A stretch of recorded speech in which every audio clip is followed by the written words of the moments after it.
여러분 안녕하십니까?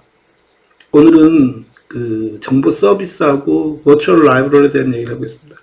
여러분이 그동안 전달된 영상 통해서 많은 걸 배우고 많은 걸 익힐 수 있는데, 여러분에게 가장 지금 힘든 것 중에 하나가 뭐냐면 그 관념적으로 이해하라는 대목하고 도서관에 대한 개념을 어떻게 설정하느냐와 그 개념 설정 과정에서 버추얼 라이브러리가 갖는 의미가 뭔지에 대해서 조금 당황스러워하는 것 같아서 오늘은 그 정보 서비스하고 버추얼 라이브러리 얘기를 하겠습니다. 이번 주에 여러분에게 주어진 글에도 보면은 정보 서비스에 대한 여러 가지 얘기들을 제가 전하고 있는데, 정보 서비스 하면은 문헌정보학에서는 거의 꽃입니다. 왜냐하면 우리가 문헌정보학을 정의할 때 이것을 행위로서 정의하기 시작했고, 그 행위의 정의는 평생학습기관으로서의 도서관을 얘기했고, 평생학습, 문화 읽기를 통한 평생학습이고, 문화 읽기의 과정에서 사서의 역할은 정보를 서비스하는 것에 대한 얘기 담겨 있습니다. 그럼 구체적으로 정보 서비스를 한다는 것이 갖는 의미가 뭔지에 대한 좀 더 구체적인 얘기가 필요한데, 이제 그런 것들에 대해서 여러분들이 조금 혼란스러운 대목이 있는 것 같아요. 한 가지 예시를 들어볼게요. 여러분 그 예시를 들으면서 사서가 정보 서비스 한다는 것이 어떤 의미겠구나를 느끼시리라고 봅니다.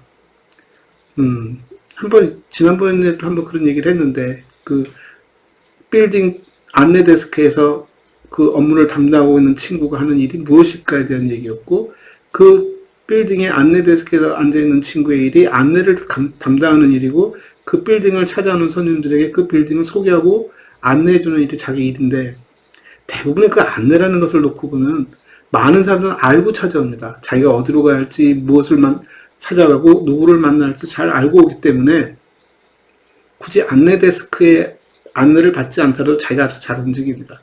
간혹가다 들어온 사람들이 이제 묻습니다. 안내 데스크에서. 근데 그 물음이 대부분 뭐냐면, 여기 화장실이 어디 있습니까? 엘리베이터가 어디 있습니까? 정도의 질문이 제일 많습니다. 그럴 때마다 안내 데스크에 앉아있는 친구가, 예, 화장실은 저리로 가시면 됩니다. 엘리베이터는 저쪽에 있습니다. 하루 종일 했다고 해봅시다. 오늘 한 100여 명 정도가 방문을 했는데 대부분이 그런 걸 묻더라. 다음날도 마찬가지고 그 다음날도 마찬가지라면 이 친구는 무슨 생각을 할까요? 내가 이러려고 이 회사에 취업하고 내가 하는 일이 이런 것인가? 이게 그렇게 중요한 일인가? 그럴 수 있죠. 여러분 상상해 보세요. 여러분이 앉아있는데 매일 여러분에게 화장실이 어딘지 물어보고 엘리베이터가 어딘지를 물어보는 사람만이 하루 종일 찾아오고 있다면 여러분 굉장히 피곤할 겁니다. 근데 제 생각에는 여러분들이 그렇게 일을 하고 있다면 그건 여러분 역량의 문제라고 봅니다. 매일같이 안내 데스크를 찾아서 화장실을 물어보고 엘리베이터를 물어본 사람이 10명, 20명, 30명 그걸 매일 반복하고 있다면 여러분 무슨 생각이 듭니까? 조금이라도 내 일을 좀 편하게 하고 내 일을 효율적으로 운영하기 위해서 무슨 방법을 찾아야겠다. 그 방법을 찾는 것이 내가 놀고 먹기 위한 것이 아니라 그 사람들 질문 틈새 하나하나 속에 굉장히 중요한 질문을 하는 사람이 있고, 경우에 따라서는 그 사람을 데리고 장소를 이탈해서 이동을 하는 경우가 있는데, 그때마다 사람들이 와서 화장실을 물어보고 엘리베이터를 물어보면서 안내 데스크에 사람이 없다고 불평을 하면 여러분 참 난감하겠죠. 우린 이미 답을 알고 있다고 생각합니다. 여러분이 백화점 갔을 때 절대 화장실이 어디 있는지 엘리베이터가 어디 있는지 잘 묻지 않습니다. 여러분이 그 백화점에 익숙해서가 아니라 여러분이 백화점에 가면 드는 상상이 있습니다. 백화점이라는 곳에 오면 인포그래픽, 정보 전달하는 기능들이 참 잘 돼 있고 혹시 그래픽화 되어 있어. 그래서 여러분이 약간 고개를 들어 쳐다보면 천장쯤에 매달려 있는 끈 속에 많은 기호들이 있습니다. 어떤 것들은 엘리베이터를 가리키고 있고, 어떤 것들은 화장실을 가리키고 있고, 어떤 것들은 에스컬레이터를, 어떤 것들은 비상계단을 가리키고 있죠. 화살표까지 있습니다. 방향표시까지. 그걸 따라가다 보면 여러분은 화장실도 만날 수 있고 엘리베이터도 만날 수 있습니다. 종합해보면 안내 데스크에 앉아있는 친구의 일은 찾아오는 사람에게 안내를 친절하게 하는 것이 기본 업무이긴 하지만 늘상 그런 식으로 일을 해가는 것이 아니라 그 일을 보다 더 수월하고 효율적으로 진행하기 위해서 관련된 기술, 관련된 자원들을 생산하는 것도 그의 몫입니다. 즉, 그런 표지판을 제작한다든가 사람들이 쉽게 찾아볼 수 있는 곳을 표시해 준다든가. 여러분이 아마 도서관 가면 서가가 많이 있었을 것이고 그 많은 서가에 보면 표지가 붙어 있습니다. 여기 이 서가는 분류번호 몇 번부터 몇 번까지가 있습니다. 쭉 표시되어 있을 겁니다. 그걸 왜 표시해 놨을까요? 그 표시가 없으면 이용자들은 분류번호를 처음부터 다 뒤져서 칸칸이 여긴 몇 번에 끝나고 다음에 몇 번에 시작하고 이것도 몇 번에 끝나고 내가 찾는 게 이 서가 안에 있는지 다음 서가 있는지 계속 뒤져야 하지만 여러분 입구 쪽만 쭉 지나가면 이쪽 서가에서 들어가면 내가 찾는 것이 있겠구나 를 알 수 있죠. 똑같은 것이 어디서 일어나냐면 마트에 가도 일어납니다. 여러분 마트에 가서 모든 아이를 다 돌아다니지 않습니다. 어떻게 합니까? 아이를 옆으로 두고 쭉 지나가면서 그 아이 중간중간에 있는 표지판을 봅니다. 식품, 무슨 코너, 밀가루, 설탕. 그 자기가 찾는 물건이 어디인지 알죠. 이쯤 들어가면 내가 찾는 물건이 이 안에 있겠구나. 일의 편리성을 도모하고 안내 데스크에 앉은 친구의 일을 보다 더 수월하게 해주고 보다 더 중요한 일을 감당할 수 있게끔 시간적 여유를 만들어주는 행위입니다. 그게 정보 서비스입니다. 도서관에서만 일어난다는 것이 아니라 도서관을 포함해서 모든 일이 발생하고 사람들이 움직이고 커뮤니케이션이 일어나는 곳에는 그런 정보 서비스가 필요합니다. 그게 정보 서비스라는 것이고 여러분이 그 정보 서비스에 대해서 이해하기 시작하면 사서가 하는 일이 무엇인지 알겠구나. 가끔 여러분들이 사서를 만나고 사서와 얘기를 나누다 보면 사서는 참 아는 게 많아야겠다. 왜냐하면 도서관을 찾아온 사람들이 필요한 거는 굉장히 폭이 넓고 다양하기 때문에 그런 것들에 대해서 다 알고 있어야겠구나. 근데 진짜 사서한테 물어보십시오. 사서는 그닥 아는 게 많지 않습니다. 여러분이 자연과학을 물어보든 사회과학을 물어보든 인문학을 물어보든 여러분이 잘 할 줄 아는 취미를 물어봐도 여러분보다 잘 모릅니다. 그럼에도 불구하고 그 친구 역할은 뭐냐면 여러분에게 정보 서비스를 하고 있다는 겁니다. 저 사람은 나보다 아는 게 별로 없는데 어떻게 나한테 내가 필요로 하고 내가 찾는 것을 서비스해 주지? 그 사람의 역할은 나보다 더 많은 지식을 갖고 내가 알고 싶어하는 것을 가르쳐주는 교사가 아니라 여러분이 무엇을 찾고 여러분이 무엇을 좋아하는지를 이해하면 여러분은 그걸 찾으러 오는 사이에 사서는 그런 것들을 백그라운드에서 누가 제일 잘 알고 있고 누구한테 물어보면 되고 그런 것에 관련된 책들을 내가 어떻게 하면 구할 수 있고 그런 것들은 어떻게 배열되어 있고 어떤 식으로 기록되어 있고 하는 것들에 대한 지식을 통해서 그런 것들을 수집하고 모아두고 여러분이 찾기 쉽게 해놓는 작업입니다. 그래서 도서관에서 많이 쓰는 것 중에 하나가 분류이고 목록인데 분류는 여러분들이 이해하다시피 무엇인가를 나누어 놓는 작업을 하는 것이 분류입니다. 그래서 특정한 책이 들어오면 사전을 그걸 분류해서 서가에 꽂아 놓죠. 그러다 보니까 분류라는 단어를 갖고 여러분이 생각하게 보면 분류는 무엇인가를 구분짓는 행위를 말하는구나. 여러분이 중고등학교 때 배운 수학에서 집합을 배웠고 그 집합의 개념과 같습니다. 집합은 그 성질을 주고 그 성질 범주에 있는 것을 한 자리에 모아두는 행위를 하는 거잖아요. 그게 분류예요. 근데 분류를 가만히 들여다보면 모아주는 행위를 한다기보다 필요할 때 찾아내기 위한 작업을 하는 것이 분류입니다. 그러니까 내가 어떤 A라는 물건을 특정한 곳에 집어넣을 때는 이거는 우리 집에서 A를 다른 것들과 구별하기 위해서 내가 여기 넣는 거야 가 아니라 엄밀하게 말하면 A가 내가 필요할 때 언제든지 끄집어낼 수 있는 곳에 배치하는 겁니다. 그러니까 여러분이 분류를 한다는 것은 집어넣는 것이 목적이 아니라 누군가가 필요해서 찾을 때 그것을 끄집어낼 수 있게 해주는 것이 분류입니다. 그래서 분류에 대한 이해를 바로 갖고 정보 서비스에 대한 이해를 가지면 내가 하는 일이 우리가 하는 일이 무엇이겠구나. 그리고 정보 서비스를 하는 것은 대민봉사이고 사람을 만나는 일이지만 하루 종일 사람을 만나는 일이 아니라 그 사람과 보다 더 원활한 커뮤니케이션을 하고 그 사람의 시간을 할애해서 나의 시간을 절약하고 그 사람과의 관계를 잘 유지하기 위해서는 백그라운드에서 무엇인가 작업이 필요하고 그 작업이 우리가 말하는 정보 서비스를 도와줄 수 있는 그런 툴들을 개발하고 도구를 제작하고 그것을 비치하고 하는 것들이 우리의 일이다. 사서의 일이다 하는 거죠. 그렇게 놓고 본다면 굳이 사서가 도서관에 있어야 할 필요는 없다라는 생각도 드실 겁니다. 왜? 그 커뮤니케이션 방법이 굳이 대면을 통해서만 가능할까? 전화도 할 수 있습니다. 인터넷도 쓸 수 있습니다. 여러분이 블로그를 이용할 수도 있습니다. SNS를 통해서도 할 수 있습니다. 그럼 그 사람이 찾는 것들이 굳이 우리 도서관 안에 있는 책이어야 할까? 꼭 그럴 필요도 없습니다. 그 사람이 찾는 것이, 그 사람이 찾는 것 자체가 중요한 것이 아니라 그 사람이 자기가 필요한 것이 어디에 있는지, 어떤 것들이 내가 필요로 하는 것들로 구성되어 있는지를 모르기 때문에 그런 것들을 정의해 주는 것만으로도 충분히 가치가 있는 일입니다. 한번 상상해 보세요. 세상에 엄청나게 다양한 물건이 나오고 있습니다. 가끔가다 누가 쓰는 물건, 야, 저런 물건도 있었네. 저 물건 어떻게 구했지? 나도 저런 거 갖고 싶은데. 근데 여러분이 그게 눈에 띄었으니까 나도 저걸 갖고 싶어 라고 말을 하는 것이지, 못 봤다면 그런 물건이 있는지조차 모르고 그런 기능이 있는지조차도 모르고 지나갈 겁니다. 근데 사설의 역할은 뭐냐면 그런 것들을 여러분에게 보여주고 사람들하고 저런 것도 있구나를 발견할 수 있게 해주는 굉장히 중요한 기능이죠. 그럼 여러분은 어찌 할까요? 더 많이, 더 폭넓게 세상에 무엇이 생겨나고 있고 사람들이 무슨 일을 하고 있고를 잘 알아야 한다는 거죠. 내가 무슨 일을 하고 있는 걸 잘 안다기보다 내가 필요로 하고 내가 관심 갖는 것들의 그 대상이 되는 집단들이 무엇을 하고 있고 누가 있는지에 대한 지식을 내가 잘 구축한다면 굳이 내가 그 분야에 대한 전문성을 갖고 있지 않아도 충분히 서비스를 할 수 있습니다. 이제 이렇게 얘기하다 보면 그러면 도서관이라는 공간도 우리가 자유롭게 건너뛸 수 있겠구나. 하지만 늘 얘기했듯이 도서관을 그런 현상을 가지고 형태를 가지고 도서관을 평하지 말고 도서관을 관념적으로 이해하다 보면 그래, 도서관의 모습이라는 것이 행위로서 관계 속에서 충분히 설득력 있게 전개될 수 있다면 그런 도서관을 우리가 뭐라 부를 수 있을까? 그게 Virtual Library에 대한 얘기입니다.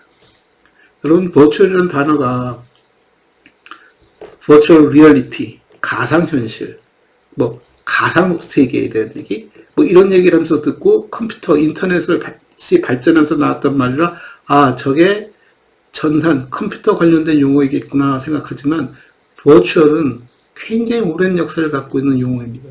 컴퓨터 이전에 나타난 말이죠. Virtue, 미덕, 내가 담고 있는, 내 속에 있는 나. 그러니까 Virtual 것은 내가 드러나는 것이고 내가 드러나는 형상이 나의 생김새가 아니라 실은 뭐로 표현되어진다고? 나의 행동으로 나타나지는 것이고 그 행동으로 나타나지는 것을 우리가 그 사람의 마음, 그 사람의 미덕이라고 말할 수 있고 그 사람의 형상과 아무 상관없습니다. 그래서 가끔 내가 학생들한테 질문합니다. 미녀와 야수라는 영화가 있고 소설이 있는데 미녀와 야수에서 미녀가 나중에 누구와 결혼하지? 누가 결혼합니까? 약간 좀 혼란스럽죠. 미녀가 야수와 결혼했을까? 아니, 마지막 장면을 보면 미녀는 여전히 누구와? 왕자와 결혼을 하고 있는데 왕자와 야수가 어떻게 변했지? 서로 탈을 바꾸지 않습니까? 즉 드러난 모습이 아니라 그 사람이 하는 행동 속에서 그 미녀가 추구했던 사람은 야수였고 생김새는 야수이지만 그 사람의 마음 씀씀이는 굉장히 훌륭한 사람이었고 소위 왕자란 친구는 이 사회 속에서는 굉장히 높은 위치를 차지하고 있는 사람일지 모르지만 성격이라든가 모든 것이 영 아닌 사람인 것이고 결국 그러나 그 미녀는 누구를 만나? 왕자를 만나서 결혼합니다. 그 관계를 설명할 때 나오는 게 버추얼에 대한 얘기입니다. 내가 길을 가다 책상이 하나 필요한데 식탁이 하나 필요한데 산속에서 식탁을 구할 수도 없고 가져갈 수도 없고 근데 가다 보니까 넓적한 돌멩이가 하나 있고 바위가 있어서 이거 식탁으로 쓰면 좋겠다 하는 순간 우리는 그것을 버추얼리 그 바위를 식탁으로 전환해서 사용하고 있는 겁니다. 그러니까 마음속에서 뭐라고 저건 바위가 아니야 저건 바위가 아니야 저건 식탁이야 하고는 그 속에서 우리는 무슨 행동을 합니까? 마치 그 바위를 식탁인 것처럼 간주하고 음식을 올려놓기도 하고 둘러앉아서 먹기도 하고 이런 일들을 벌이지 않습니까? 그때 그 바위를 우리는 그 순간에 그 상황에서는 식탁으로 활용했다는 겁니다. 그래서 버추얼이라는 개념은 실제 나타나는 형상과 그것이 하고 있는 일들은 내가 하고자 하는 일이나 내가 지금 생각하는 것과는 전혀 다른 모습과 다른 것임에도 불구하고 내가 필요에 따라서는 내가 지금 하고자 하는 것들을 구현해낼 수 있는 상황을 버추얼이라고 말하는 것. 그래서 버추얼 라이브러리라면은 생김이나 하고 있는 짓이나 이런 것들은 도서관, 라이브러리와 전혀 무관한데 마치 그걸 가만히 옆에서 경험하다 보니까, 내가 지금 도서관 서비스를 받고 있는 것 같으네, 정보 서비스를 받고 있는 것 같으네, 라는 느낌을 받으면 그 공간이 곧 도서관이라는 얘기입니다. 그래서 버추얼 라이브러리를 조금 더 좀 이해하기 쉽게 설명하면, 도서관이라는 개념이 있고, 우리가 도서관을 정의해봐. 그러면, 도서관 이런 것이 하고, 자기가 알고 있는 도서관을 얘기하고, 자기가 경험했던 도서관들 쭉 얘기합니다. 너희는 그래, 내가 살던 동네에선 도서관이 이런 일을 했는데, 그래서, 그게 도서관이지. 그래, 맞아. 우리 도서관이 이랬어. 라는 얘기를 하고 있는데, 어떤 한 친구가, 야, 우리 도서관은 참 신기한 일을 해. 요즘 메이커 스페이스라고 해서, IT 공부하는 아이들 이런 식으로 해서 3D 프린터도 가져다 놓고 3D 프린터를 가르치기도 하고 자기들끼리 모여서 공방도 하고 있어. 이게 도서관이야? 신기하긴 하지만 우리는 한 번도 경험해보지 않은 건데 너희는 그러고 있어? 대체 그것도 재밌겠다. 근데 그런 것들이 도서관에서만 하는 것이 아니라 백화점에서도 할 수 있고 또 그것을 감당하고 있는 그런 친구들이 모여서 공방을 열 수도 있고 굉장히 다양한 곳에서 일어나고 있는데 도서관이 저들도 해도 되는 거야? 도서관 아무거나 해도 되지. 아무거나 해도 되지 했을 때 나의 정체성은 없어진다. 여러분이 젊은 시절에 살면서 아무렇게나 막 살고 그냥 먹고 살면 되는 거지 했을 때 여러분의 정체성은 숨쉬고 사는 것으로서 끝나지만 여러분이 어떤 것들은 내 윤리관에 맞지 않아서 못하는 것이고 어떤 것들은 내가 생각하고 있는 철학과 내가 갖고 있는 신념에 맞지 않아서 못하는 것이고 어떤 것들은 내가 하는 일과 부합하지 않아서 못하는 것들도 있고 근데 그런 것들 속에서 갈등하면서도 지켜가는 것들은 뭐냐면 내가 살아가는 문화, 우리가 살아가는 공동체를 지향하고 같이 더불어 살아가는 속에서 내가 지켜야 할 나의 도덕률인 것이고 또 우리가 서로 지켜줘야 할 관계인 것들이고 그렇게 해서 우리가 서로 정도를 지켜가고 있고 그 정도가 점점 시간이 바뀌면 관계가 바뀌기 시작하고 관계에 대한 인식이 바뀌면서 옛날 사람이 봤을 때는 정도가 지나치다 하는 것도 있을 수 있고 또 어떤 경우들은 옛날에는 허용되는데 지금은 사람들이 별로 하지 않네 라는 것도 주고받을 수 있습니다. 옛날에는 어른들이 지나가다 막 반말을 하고 막 하대를 하더라도 우리는 그렇게 불편해하지 않았습니다. 왜? 우리가 살던 문화 공간 속에서 그런 것들 자체가 질서였고 당연시했던 것들이기 때문에 힘들지 않았는데 지금은 조금 나이 드신 분이 뭐라고 반말을 해도 젊은 친구들이 왜 제게 반말합니까? 라고 말을 합니다. 그럼 노인네들은 참 저 친구 대먹지 못했다. 젊은 친구들은 저 노인네 희한하다. 지금 세상이 어떤 세상인데 저러지? 그런 것들이 문화 속에서 서로 조화를 만들어가면서 이 세상에 우리가 살아가는 방법을 지금 서로 나누고 있는 것들이거든요. 그렇게 가면서 정립되어 가듯이 도서관이라는 공간도 그 경계선상에서 움직이는 부분들이 있습니다. 저걸 해야 해 말아야 해 하는 것들이 절대적으로 해서는 안 된다. 이걸 해야 한다라고 정해진 건 없습니다. 그 절대적이라는 것은 내가 현재 서서 바라볼 수 있는 내 눈에 보이는 한계 속에서 그 안과 밖을 구별할 때 절대적인 것 같지만 내가 10걸음만 앞으로 걸어가서 봐도 내가 보이는 모습이 바뀌어지고 뒤로 돌아보면 그동안 보였던 것이 안 보이기도 하는 겁니다.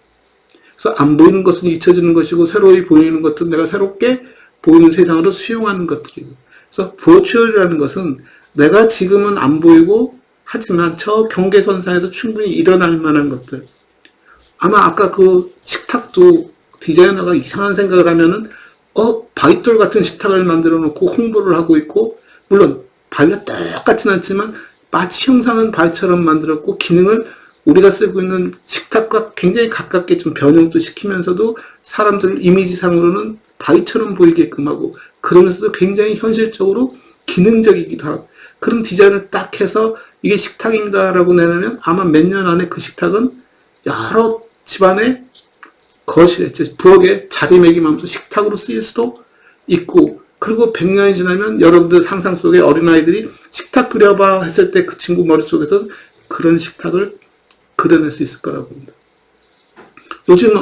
요즘 아이들 보고 드론을 그려보라면 어떻게 그릴까요? 발이 쭉쭉쭉쭉 8개, 4개씩 이렇게 나와 있는 것에 프로펠러를 달아갖고 그림을 그립니다. 근데 불과 10년, 20년 전에 드론을 그려봐 그러면 드론이 뭐였을 것 같아요? 드론은 무인 조종 비행기였습니다. 양쪽에 날개가 있고 우리가 알고 있는 전형적인 비행기 모습을 하고 있고 프로펠러가 앞에 붙어 있고 그러면서 동력으로 이동하는데 거기에 사람은 없는 거죠. 그게 드론입니다. 드론이라는 단어는 여전히 그렇게 쓰지만 드론의 범주는 엄청 넓어졌고 이제 나는 방법도 수직 이착륙이 가능하고 또 그것이 각 할 수 있는 기능들도 굉장히 폭이 넓어졌던 거. 그래서 이런 것들을 놓고 본다면 개념도 상당히 변화되어 가고 우리가 받아들이는 수용 속에서는 충분히 다 설득력이 있게끔 움직이는구나. 그러니까 시간축 속에서 우리가 달라질 수 있는 것을 얘기하는구나. 그게 버추얼 라이브러리에 대한 얘기입니다. 그러니까 우리가 디지털 도서관 얘기하고 디지털 도서관 얘기하기 전에 버추얼 도서관을 얘기했던 것들은 뭐냐면 디지털 도서관을 한꺼번에 받아들이기가 힘든 거예요. 왜냐하면 디지털 도서관이니까 형상이 벌써 완전히 바뀌잖아요. 건물도 필요 없는 것이 되잖아요. 그러니까 버추얼 도서관은 뭐냐면 저게 모습은 안 보이고 우리가 취급하는 것이 책이라는 모습은 갖고 있지 않지만 상상해봐봐. 저것도 컨텐츠이고 우리가 읽을 수 있는 것이고 그런 도구를 통해서 볼 수 있어. 우리 눈에만 안 보일 뿐이지. 그런 것들을 서비스하는 곳이야. 그래서 크게 버추얼 이름을 달고 우리의 인식 틀에서 경계선에서 왔다 갔다 하면서 여러분이 저걸 받아들여야 하는구나. 맞자. 그럴 수 있겠다. 하고 여러분이 이제 몇 걸음 앞에 걸어가는 거죠. 그거 놓고 보니까 자연스럽게 도서관이 거기다 이름 하나 붙였을 뿐이야. 디지털 라이브러리. 그 디지털 짠은 별 의미 없어요. 1000년 전에, 2000년 전에 우리가 종이를 만들기 전에는 라이브러리에 종이책은 없어요. 여러분이 도서관하고 상상하는 속에 있는 그 책들이 2000년, 3000년 전에는 없었단 말이에요. 그때는 뭐가 있었을까? 파피루스가 있었고 점토판이 있었죠.